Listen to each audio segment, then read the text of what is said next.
Welcome to ప్రజా ప్రకాశం news.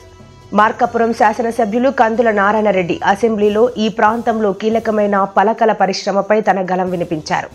ఈ సందర్భంగా అసెంబ్లీలో మాట్లాడుతూ ఒకప్పుడు మార్కాపురం ప్రాంతంలో దాదాపు 30,000 నుండి 40,000 మంది పూర్తిగా పలకల పరిశ్రమపై ఆధారపడి జీవించేవారని, కానీ ఇప్పుడు 2,000 నుండి 3,000 మంది మాత్రమే ఈ పరిశ్రమపై ఆధారపడ్డారని అన్నారు.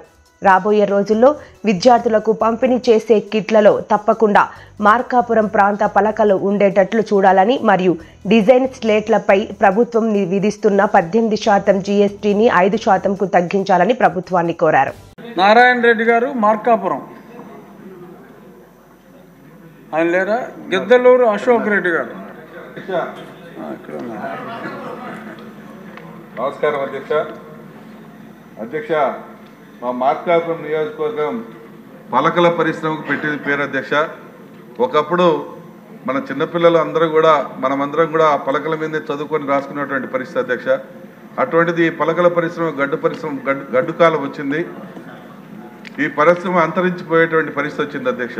ఒకప్పుడు 30 నుంచి 40,000 మంది పరిశ్రమ మీద ఆధారపడి బతుకుతున్నటువంటి పరిస్థితి ఈరోజు కేవలం 2-3 వేల మంది మాత్రమే బతికేటువంటి పరిస్థితి వచ్చింది అధ్యక్ష.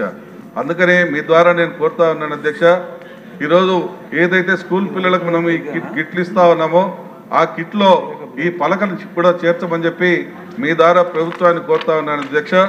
అలాగే డిజైన్ స్లేట్గా మా పలకల పరిశ్రమ కూడా గతంలో పనిచేస్తూ ఉంది అధ్యక్ష. ఈ డిజైన్ స్లేట్కి వచ్చేసరికి అధ్యక్ష జిఎస్టీ 18% వసూలు చేస్తూ ఉన్నారు అధ్యక్ష. నాపురాయికి వచ్చేసరికల్లా 5% వసూలు చేస్తూ ఉన్నారు.